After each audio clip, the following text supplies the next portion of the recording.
So it all starts with your desire, an interest, a deep yearning to bring or affirm something into your life. Maybe it's a loving relationship with a specific person, or perhaps a general sense of being loved and valued, or maybe you want more wealth, better health, whatever the case is. You dive into the world of manifestation, you're eager and hopeful. You come across a bunch of techniques and books, the law of attraction, Nevillegoddard's teachings, lawofassumption, just different ones. So you begin with, you're very enthusiastic, you're crafting affirmations, visualizing your perfect scene, doing one of the two usually, right? You're trying to embody the feeling of your desire being fulfilled, of being the person you already have, who already has the desire.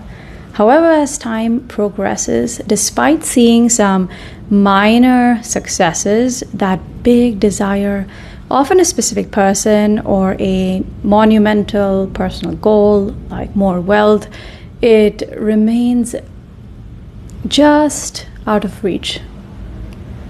So patterns start to emerge. You find yourself feeling under-prioritized.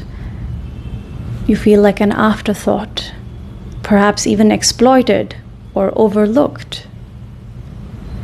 Then comes the avalanche of advice, right? You might stumble upon a video, a quote, or a $10,000 course claiming to pinpoint exactly what you're doing wrong.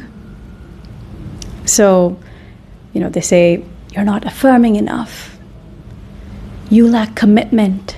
You don't have the discipline or willpower. You're just lazy. You're told that every spare moment should be spent in affirming, that any lapse in this relentless mental discipline is why you haven't achieved or manifested your desires. They say, well, if you have time to go on TikTok, Instagram, or YouTube, you have time to affirm, visualize, They tell you to stop narrating your old stories, to dive into the depths of your psyche and heal every wound. Do shadow work, innerchild healing. The list goes on.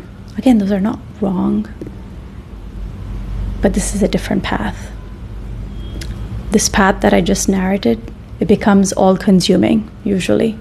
You might start to feel a disconnect, this growing sense of dissatisfaction that even when you do achieve what you call a small manifestation, they don't bring the fulfillment you expected. Be delusional, some coaches advise, when all else fails, pushing you towards a kind of forced detachment that feels unnatural and unsustainable. And trust me, I'm sure that sucks. In a moment of exhaustion, you consider giving up, right? Who wouldn't? Maybe you relax your grip on the desire and then something shifts. A text from that specific person, a small sign that things might be moving. This experience leads you to form a new hypothesis. Perhaps detaching from the outcome is the key, you think. Yet this too spirals into a new cycle of techniques aimed at maintaining detachment. And paradoxically, now this becomes just another set of actions, more doing, more and more doing. By the way, I'm UNLABEL, manifestation and presence coach. If you want to work with me one-on-one, email me at hello@theanilareddy.com, or get my mini experiential courses like Weightless and Unwind in the description below. I've linked them. So coming back to this, the root of your manifestation struggles is not manifestation itself. It isn't about the techniques or the methods you use. It's about where are you making these efforts from? Where are they originating from? What part of ourselves are we operating from? When you don't recognize that you are operating from the separate self, you inadvertently set yourself up for lots of internal conflict. Now, the separate self is essentially a bunch of thoughts, feelings, and emotions, an idea, a construct of the mind that we've mistakenly accepted as our true identity, even though it's imaginary. Okay? So this separate self gives rise to states of lack. It's also called the ego self, false self, or simply a state of deficiency or a state of lack. But I'm going to use the word separate self to just maintain some consistency. So this separate self feels naturally separate, isolated, and constantly feels the need to improve. It's constantly in need of improvement. It's the voice that tells us we're not enough as we are. It drives us to seek external validation and changes in our circumstances. It drives us to seek out more manifestation methods to feel complete, more affirmations, more visualizing. From this state of perceived separation, we wage a relentless war against our own thoughts and feelings. We try to correct our emotions, flip our negative thoughts to positive ones, trying to be positive all the time. We want to rely on tools like subliminals, affirmation tapes, scripting, visualizing many scenes, and consuming endless manifestation and self-help content. Now, these efforts are all based on the belief that we need to become something better, a better version of ourselves, more realized, more actualized. And this often leads us to the misconception that we must give up our desires to find peace, that we need to give up our desires for them to manifest. For instance, consider the process of trying to manifest a specific person. Okay? You might start by affirming your worthiness of love, or affirming that, okay, I'm a master manifester, I always get the person I want, I'm always showered with love, to be in a fulfilling relationship. Initially, it can feel uplifting. You might experience relief when you feel into the version of the person who has the desire. You might even experience signs that your efforts are working. Like, you might just receive a text from your ex or a message from that one specific person. However, when an old worry or negative thought reemerges, the foundation you thought was solid begins to shake. You might find yourself questioning everything right now. Am I doing this correctly? Is this right? Why am I not feeling satisfied, happy, chill all the time if I am supposedly in the right state? Why is that person so slow at responding? Why didn't they make any commitment to me yet? Why didn't they take me out yet? Why haven't they seen my story? So this turmoil often results from a misunderstanding. The separate self insists that for things to be going right, every event, thought, and feeling must feel and be positive and uplifting. But this is a trap, big trap. This belief system fails to recognize that every experience, whether you deem good or bad, by the separate self that deems it, is guiding you towards your true desires. Every setback, every moment of doubt, every event is not a barrier, it's a bridge. But if only the separate self could see it. You see, it's only the separate self that calls an event or circumstance as a setback, failure, or something to be doubted about. So when you're deeply identified with the separate self, you might find yourself making a lot of effort to maintain a particular state of having your desires, being positive, or to become the ideal version of yourself. You put a lot of effort into it. You feel all of this is necessary to attract your desires. I mean, this might even include trying to suppress negative thoughts or artificially boosting your mood. But what happens when reality, your surroundings, does not conform to this carefully curated mental state? You feel convinced that your specific person will leave you or will never even come to you in the first place. And so the person you're interested in might even appear to drift away. Now you might feel the need to work harder for their attention, confirming the separate self's fear that you must struggle to earn love.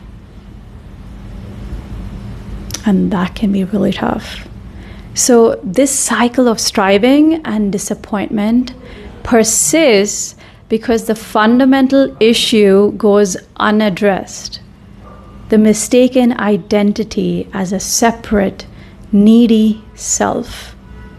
The ego's or the separate self's insistence on segregating experiences into good and bad, and its inability to recognize that everything, every experience, every thought is inherently a part of your journey towards fulfilling your desire, keeps you trapped in a cycle of conditional happiness and perpetual striving, constantly chasing one manifestation after the other. So here's the shift: recognizing your true nature. The shift begins when you question this separate self identity. Who are you really? Are you really just merely a bunch of thoughts and emotions reacting to this world? Are you a piece of clay? Or is there something more fundamental to your nature? Are you simply imaginary, like a collection of thoughts and beliefs? Or is there something else that's concrete? So here's a simple way to explore this. Pause and ask yourself, am I aware? Notice that the answer is an immediate yes. You are aware of watching me, of watching this video. Now ask, am I aware of being aware? Again, the answer is yes. Just notice. This recognition brings you into direct contact with your true nature, not as a concept, but as a lived experience. This is the I am presence, your fundamental existence, your fundamental nature of just being, that's inherently connected to all things and recognizes that you are already everyone and everything. So now techniques like visualizations and affirmations, they change. They no longer serve as tools to bridge a gap, but as acknowledgments for what is inherently true. For instance, instead of repeating, often affirming I am loved and cherished and celebrated, to fight feelings of loneliness, you understand that you are love. Not just mentally, but a whole-bodied approach. This isn't an idea to be convinced of, but a reality to be acknowledged. Here your desires align naturally with when you're just being, because states of love and abundance arise from it. You don't need to force or fake it. So the affirmation, my specific person loves and adores me right now, or I am successful, shifts from a plea to a recognition of you being one or interconnected with all of life, including the specific person. In this space, there is no desperation, just a peaceful knowing. Now, for a direct experiential approach to feeling one with the world, check out my mini course, Weightless, linked below. It's fully guided, pure experience. There's no filler, no information. Or reach out to me at hello@theanilareddy.com. So coming back to living as your true self. So living from this place of awareness that is your I am or presence changes everything. You see life not as a series of barriers to overcome, but as simply a reflection, a manifestation of your true self. Challenges are now seen as just opportunities to once again engage in your connection with your innate essence. Your desires are now fulfilled, not because you tried to convince yourself or manipulate reality to your will, not to bend it to your will, but because you aligned with the flow of life that naturally supports your true self, your I am or God self. This understanding doesn't just change how you manifest, it transforms how you live. Now this becomes a lifestyle. It's relaxed. Each moment becomes like an opportunity to look towards your true nature, to live from the truth of your being. You find that people around you, the world, is not something separate from you. You find that the world is not orchestrating events against you. Instead, it's an expression of the same life force that you're a part of. You're not trying to attract or anything. You're not trying to pull things towards you. You're not trying to manifest them from nothing or out of thin air. You're recognizing that you are already everything you desire to be. So if you want to dive into how to pause, rest, and manifest, dive into this video on the screen.